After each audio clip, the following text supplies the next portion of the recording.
भगवान बुद्ध की शिक्षाओं को जन जन तक पहुंचाने के लिए ये बहुजन जागृत मंच की ओर से प्रभात फेरी महीने के अंतिम बुधवार को निकाली जाती है और भगवान बुद्ध की शिक्षाओं को जन जन तक पहुंचाने के लिए बहुजन जागृत मंच को बनाना क्यों पड़ा, मैं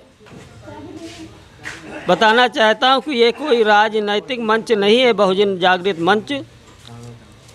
इसलिए हम लोगों ने ये विचार किया कि हम अपने मंच से जन जन तक भगवान बुद्ध की बात को पहुंचाने के लिए ये कार्य करेंगे और बहुजन जागृत मंच बनाने की सोच माननीय राम सबुज मौर्य की है।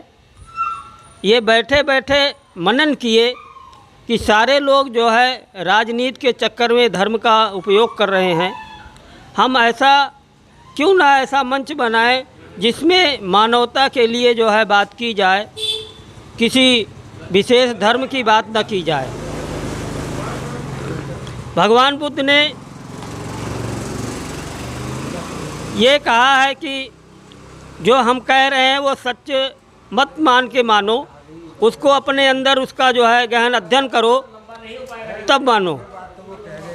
तो बहुजन जागृत मंच के द्वारा ही ये कार्यक्रम चलाया जाता है।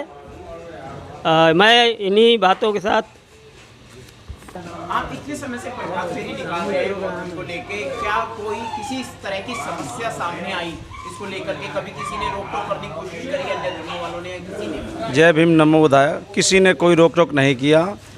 देखिए, बौद्ध धर्म को दुनिया में 50 से भी अधिक देश मानता है, लेकिन मानव एक समान कह देने से मानव एक नहीं हो जाता।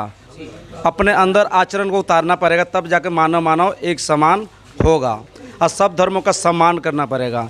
एक घर में 4 प्रयोग तो एक मत होते ही नहीं, तो ये तो संसार है। लेकिन इंसानियत के नाते हमें सभी इंसानों का सम्मान करना चाहिए और मानव एक समान का जो शब्द है, इसके अब आप उसको अपने अंदर नहीं उतारा तो ये सब कहना बेकार है, व्यर्थ है। जय भीम।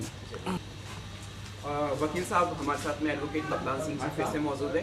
सर, मैं इसी कड़ी में महत्वपूर्ण सवाल करना चाहता हूँ। जैसे बुद्धिज्म कभी किसी का विरोध नहीं करता, बौद्ध धर्म, और बौद्ध धर्म अन्य धर्मों से किस प्रकार से अलग है और विशेषता इसमें क्या है? साथ ही ये विरोधाभास तो नहीं करता कभी भी। प्रकाश डाल। बौद्ध धर्म और जो अन्य लोग कहते हैं धर्म, तो बौद्ध धर्म प्रैक्टिकल किया हुआ, एक एक कदम की जानकारी और एक कदम का क्या रिजल्ट आया, अच्छा आया कि बुरा आया, उसको लिख कर के रिजल्ट के बाद बुद्धिज्म शब्द का उत्पत्ति हुई। वो प्रैक्टिकली ज्ञान है। और जो संप्रदाय के लोग धम्म शब्द को उन्होंने अपने संप्रदाय से जोड़ दिया। जैसे मुस्लिम संप्रदाय है तो उसने मुस्लिम संप्रदाय के आगे धर्म शब्द जोड़ दिया, वो मुस्लिम धर्म बन गया। सिख धर्म, सिख संप्रदाय के आगे सिख धर्म जोड़ दिया तो वो सिख धर्म बन गया। ईसाई शब्द के आगे धर्म शब्द जोड़ दिया तो वो सिख धर्म बन गया। तो वो बौद्ध धर्म शब्द वहाँ से लेकर के इन संप्रदाय वालों ने, पंथ वालों ने अपने संप्रदाय के आगे धर्म शब्द जोड़ करके वो धार्मिक अनुयायी कहलाने लगे, जबकि उनको वास्तविक अर्थ धर्म का अभी पता ही नहीं है। और बौद्ध धर्म का अर्थ जो नियम है मनुष्य जगत के लिए क्या सही है, मनुष्य जगत ही नहीं, जल के, थल के और गगन के सभी प्राणियों के लिए जो हितकारी हैं वो बौद्ध धर्म है। बाकी वो स्वार्थी लोग हैं, वो अपने आप को धार्मिक कहते हैं, वो चाहे सिख धर्म हो, चाहे मुस्लिम हो, चाहे आपके ब्राह्मण हो, चाहे अदर हैं, उन्होंने धर्म शब्द यहाँ से लेकर के अपने संप्रदाय के आगे जोड़ दिया है। सभी अपने धर्म को बढ़िया बताते हैं और दूसरे धर्म को शायद उतना बढ़िया नहीं बताते। इस पर क्या कहेंगे सर? अगर ऐसा कुछ होता कि ये सारे संप्रदाय के लोग अपने आप को अच्छे धर्म बताते हैं तो क्षमा करना सभी लोगों, क्या उन संप्रदाय या धार्मिक लोगों के जितने भी संप्रदाय पंथ चले वहाँ बलात्कार क्यों होते हैं? मेरे को बता दो। जबकि बौद्ध धर्म का एक भी व्यक्ति प्राचीन काल से लेकर के और आज तक का कोई भी भंते इन भोग विलास की क्रियाओं में उलझा हुआ नहीं है और न उस पर इस तरह का कोई आरोप है। तो बौद्ध धर्म के अनुयायी बुराई को छोड़ करके अच्छाई का पालन करते हैं और बुराई को त्यागते हैं।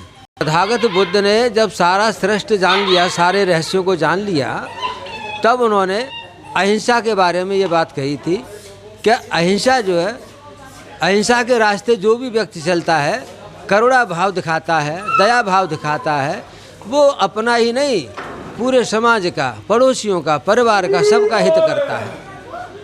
और फिर इसमें ऐसा भी नहीं है कि सैन्य अपने देश को चलाने के लिए फिर अहिंसा नहीं, हिंसा का भी प्रयोग किया जा सकता है। ऐसा धर्म के जो बौद्ध धर्म के अनुयायी हैं, उन्होंने कहा है कि अपने देश को चलाने के लिए, अपने हित की रक्षा करने के लिए, अगर हमें सेल्फ रक्षा के लिए या अपने देश की रक्षा, तो वहाँ पर यही दिमाग में मत बनाए रखो कि हमें अपनी रक्षा कैसे करनी है तो हम बिल्कुल पिटते रहें, तो ये भी नहीं कहा है।